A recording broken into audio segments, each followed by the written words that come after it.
Greetings, faithful denizen of the podcast. Well, I'd looked out the window and it turns out pigs are flying. There's a demon out there who's wearing a sweater because things are chilly where he's from.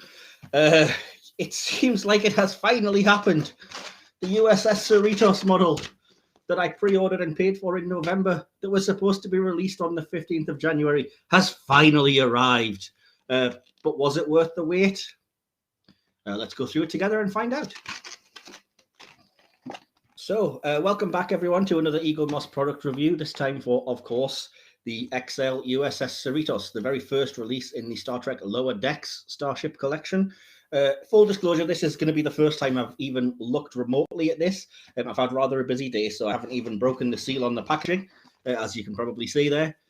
So I will be discovering this along with you, so it'll be a blind reaction, so you can't say it won't be honest.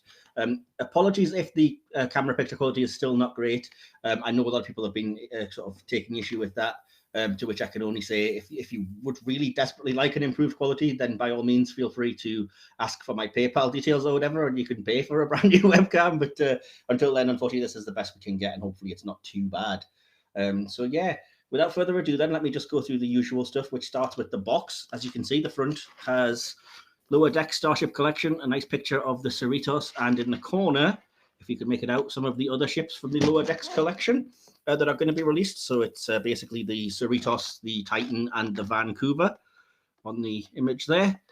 On one side here, you've got all of the Star Trek, well, not all, but a lot of the Star Trek logos, including the New Discovery logo. Hey, nice.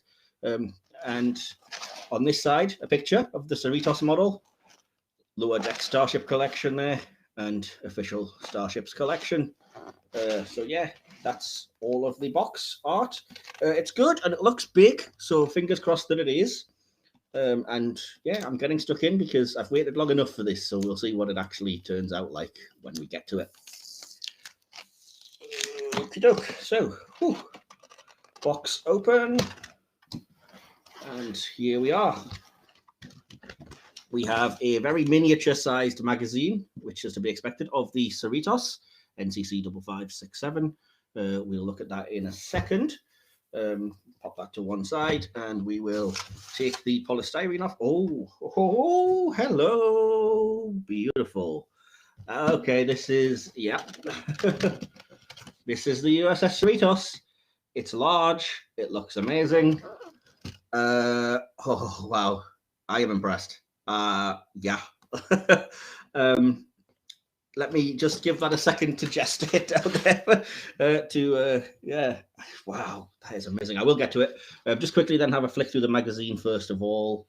You know, the usual stuff, specifications, how to place it on the stand. Let's have a quick glance and see what we've got here. Some pictures of the Cerritos California class ship and what it looks like within the show, I guess. Some cool, some bits about the design that could be interesting. Excellent behind the scenes type stuff. That's going to be cool to look at. I won't show you the whole thing because, you know, buy it for yourself. Some more things, bits and pieces. Yeah, awesome. And just various things from the process of the creation of the ship, it would seem. At one point, it seems like it had a much lower registry, 2056. Interesting. Yeah, that's really cool. I like a lot of the images and stuff in here. No word on future releases or anything, but given how delayed it was, that's not really a huge surprise. And of course, on the back, picture of the Cerritos there. Yeah, decent. If anybody was expecting like detailed orthographics of the Cerritos, I don't think this is going to be the one for you. I can't really see it. It tends to be more just flicking through behind the scenes type stuff here, as opposed to exact views. But I think, if I'm not mistaken, that the Starfleet ships 2256 to the Future book does have some orthos of the ship in it. This is still a very fantastic booklet, by the way, with some great images of the ship and a lot of cool designing starships type behind the scenes stuff. But that's not what you're here for. You're here to see. Oh, let me just get a feel of this bad boy. Oh, whoa, this is heavy. Oh, yes. Oh boy. Oh, it is. Oh, it's a thing of beauty. Oh, come along. Look at this. I'm a very happy consumer. Let me just say, this thing, it is big, very. It is weighty. Full disclosure, the warp nacelles do seem like harder ABS plastic, as is this sort of whatever passes for a drive section. But this entire saucer, which is really big, that's metal. It may be blended with plastic or something, but it's heavy, and I'm going to say it's probably metal. Oh, wow, I love the design of this ship. It is so cool. Look at the front view there. I will get to it eventually, but properly. But yeah, that's the front view. Obviously, you can see an unusual color for the deflector, but I think that matches what's on the show. The nacelles are the same. Obviously, on the front of the saucer here, we have the yellow stripe, which indicates that it's from the operational division, in this case, Second Contact, and the what's called the tramp stamp of the Cerritos name and registry being placed on the back here. That's the reason, and apparently why Mike McMahon and co said that they did that. It's kind of fitting for a ship and show this. So this is so good. I'm really impressed. As you can see, the warp nacelles have the blue grills and everything in place. They have the little extended bussards and things which look like their own unique California class thang. There's the top bit here. Lots of, as you would expect, windows and the like. The indentations that come in the Cali class. It doesn't seem to have the lights. Oh, no, hang on. Yes, it does. My mistake. They're not blinky as such, but they are painted on red and green lights on both sides. They are very much present and correct. I do apologize. Yeah, I don't really know what else to say, except this is fantastic, and I really like it. So, yeah, let me just see if I can see. Yes, it says USS Cerritos. It has the correct spelling and registry and everything on it. I know the prototype had a spelling mistake that Mike McMahon was showing off on Twitter, the Lower Decks creator chap. Yeah, this just looks amazing. I just want to reenact the Lower Decks opening title sequence with it now, because it's I can't really find a lot to fault. I suppose if you wanted to, you could nitpick that these bottom bits are a bit more weak, but that's such a nitpick, to be perfectly honest, because a lot of almost all of them have some plastic bits, and it's not that weak. And I will point out that I hadn't realized earlier, the struts that connect the nacelles are metal, so these aren't coming off. That's a nice touch, and that's because it looks like the design of it, in terms of the way it was designed for the show, that looks like it could be a flimsy part, and it's absolutely not. It's metallic that connects the nacelles. So even though the nacelles themselves and this little drive part are sort of hard plastic, the actual connector ports or the struts here are metal, which is very good. And I just can't get over how epic and cool this sort of saucer sectiony part and everything looks, because obviously based on Galaxy class, so it's kind of like, there's a little bit of an XL Enterprise D, I guess, hidden somewhere in here if you wanted to see it. But I just really like it. And I have to say, initially my fear was that it would look a bit cartoony, because obviously it's from an animated Star Trek show. That fear, I would say, is very much unfounded. This just looks like a ship. There's maybe a hint of that if you wanted to be nitpicky, but you'd have to be very nitpicky. I can just see Aztecing. I can see all the things you would expect on a regular Starship, and to the hand, it feels like a proper XL ship, and to the eye, it certainly looks just like an XL California class live action ship to me. And yeah, I'll try and show you a few angles just to get that in then.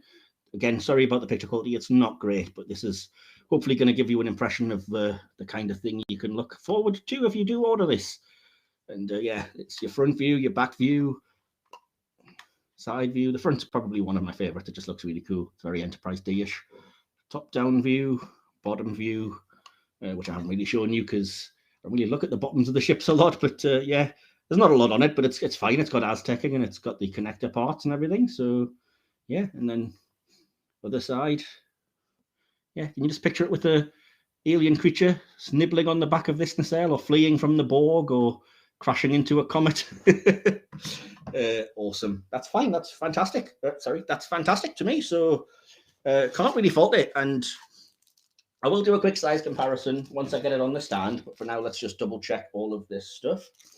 The stand is here, and it does have a sort of random production number that I'm not all that au fait with, and says USS Cerritos on the bottom.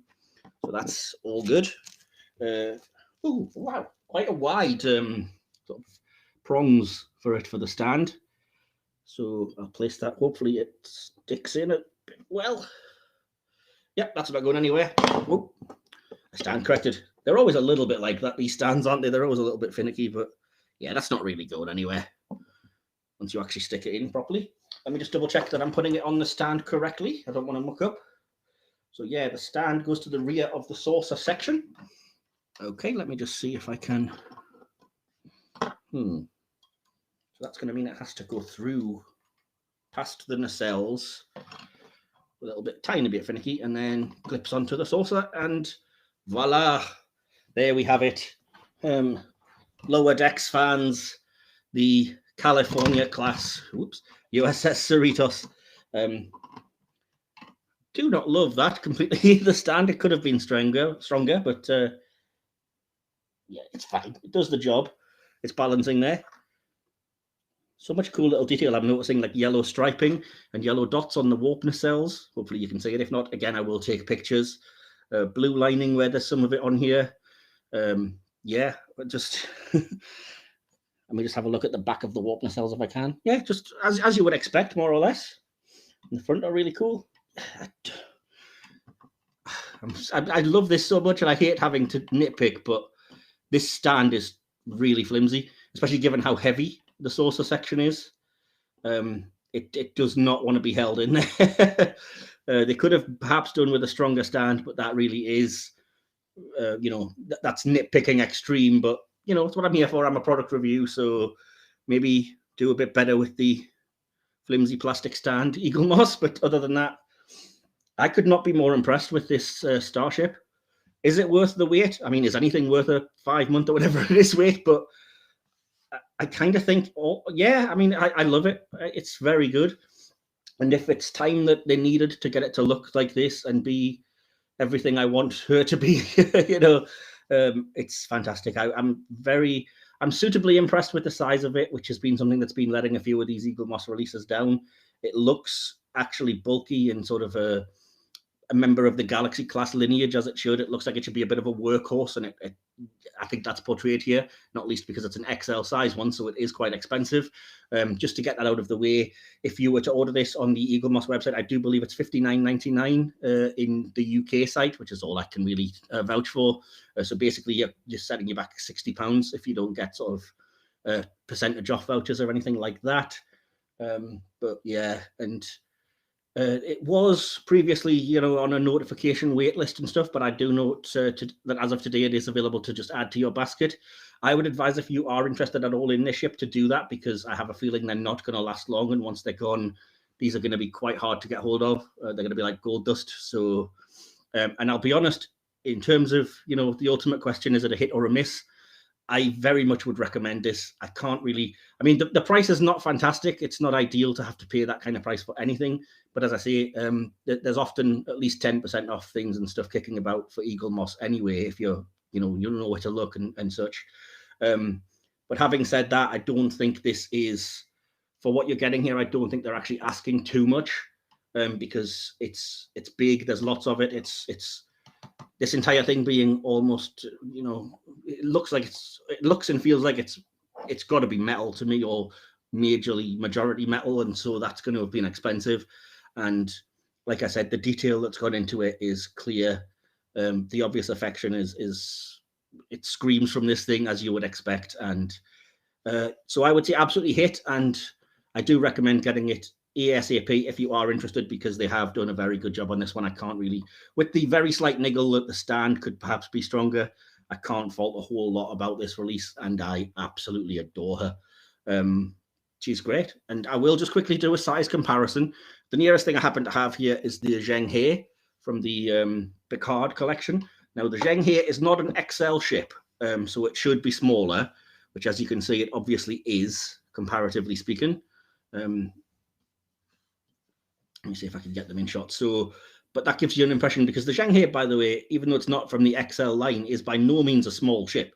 It's one of the larger sort of the range that are large but not extra large, if that makes sense. Eaglemoss have a bizarre way of doing things.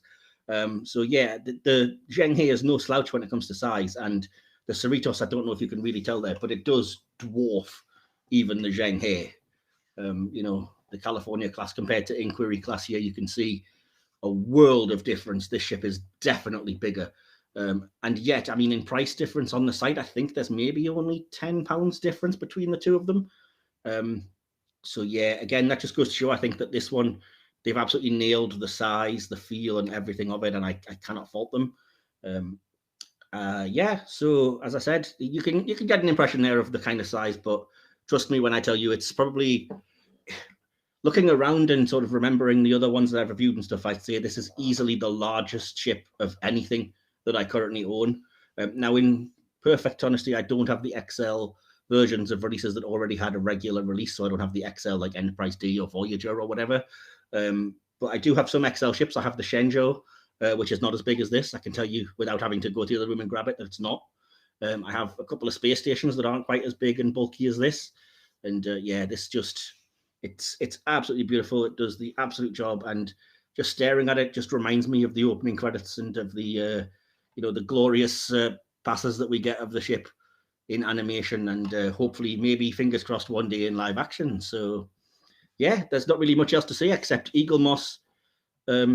Complete thumbs up. I mean, like I said, the stand is a little bit of a bugbear, but I'm sure, with a little bit of fiddling, that's annoying, actually. Yeah, it just wants to come out because it's just not quite right. But yeah, I mean, it's not the end of the world. It balances and it's fine. And as long as you're careful with it, I think you'll be okay. But it's not the greatest thing. But other than that, I mean, 95% perfect, and I cannot fault it. And as I say, I'll put some pictures up so that you can see for yourself what it looks like. You can see there what it's like on the stand. The forward view isn't great on the stand because you can't see the deflector in the cells quite so well. It could do with maybe being tilted a bit further backwards, but it depends where you're displaying it, I suppose. And you want to see the top, really, which has the registry and stuff on. See, this is what I mean about the stand not being great. I don't know if they've been prepared for how heavy this saucer section is, which is a comment on how good they've done of a job on the saucer section, as well as how poor they've done on anything which is supposed to hold it in place, because I really do think this is just going to snap under the weight of it. That's a shame. That is a real shame. But again, if maybe I'm pushing it along too far, I'm not sure. But if anyone else has any similar issues with it, okay, maybe that's fine. Just balance a little bit. Then let me know if you're having the same struggle. But otherwise, like I said, I can't really complain too much at 95% or so. Great job. Everything's on this that needs to be on this. And it just looks, it's the USS Cerritos, and it is, forgive me, but it is gorgeous. It's a beautiful looking lady of a ship. And I look forward to having it pride of place, because I already have a spot on my living room coffee table here that it's going to go on, replacing the Zheng here, which is going to get moved elsewhere. So yeah, hopefully that's given you, crying out loud. See, this is the thing. It's just going to keep happening with this stand, and that is so annoying. That is such an irritation, because they've done so well with this ship, and if it ends up getting scratched or damaged because of the stand, it's going to be such a shame for people. It really is. So just, I will say, on top of all my recommendations and stuff, be wary. And when it comes to the display stand, just be extra careful and be aware that it's going to want to pop off, and it's going to want to be weighed down by the saucer there. When I'm not recording, I may try and have a fiddle and see if I can get it to balance in a different way, or see if it'll hold up better. But yeah, they could maybe have done with, there we go. It does go, and it does kind of balance, even though it's fiddly. And I don't think it would fall off, on its own accord. But if you're touching it and stuff, it's going to want to pop off there, because the actual prongs are too thin for how thick the saucer section is as well. So it's a shame. But no, I mean, otherwise, like I said, this is going to be great for a display piece for anybody, especially if you're collecting the XL ships, or if you're a fan of Star Trek, or even just lower decks. I think you'll really appreciate the work that has gone into this, and the actual look and bulk of it. So there we go. I would say very definitely, strongly, it's a hit from me for the USS Cerritos. So yeah, thanks for watching this review. Do stay tuned to the channel. I will have the next episode of the Hit or Miss Star Trek actual podcast coming on, well, tomorrow as this gets uploaded, hopefully. And that will be myself and Linda Butler reviewing the Voyager episode, The Raven. It's a really good episode, if I do say so myself, so I do recommend checking that out. And do go back and watch some of our previous episodes. The Stardust City Rag Picard review that we just did is struggling a little bit for views. It's the first one that's really had a bit of a hard time picking up the views this series, but yeah, and I mean, everything else that's there, by all means, go check it out. I'm really proud of the way this series has gone. If you haven't been watching, it's all been themed around the Borg and artificial intelligence. We've had some fantastic guests and some great discussions. And yeah, hopefully you can watch back and enjoy it. And stay tuned for the last 3 episodes of this, what will be series 2 of the show. Yeah, any other questions, comments, or queries, of course, you can always find me at Iron Mike Wilson on Twitter. My name on most other social medias, Michael Wilson, or reach via the podcast details there, which is at HOM Trek on Twitter. You can see it on your screen, or just, I think, Star Trek Hit or Miss on Instagram, or just link it through my name. And yeah, that will conclude this review.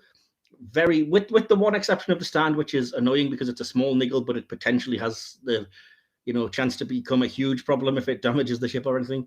Other than that, one little bugbear. Fantastic work on this ship. I could not be happier with it. And yeah, well done, Eaglemoss, on everything except being prompt, shall we say, and getting it out on time. So yeah, well, have a good rest of your day, everyone, if you're watching this. And in the meantime, remember, we are Starfleet. Live long and prosper. Live long and prosper.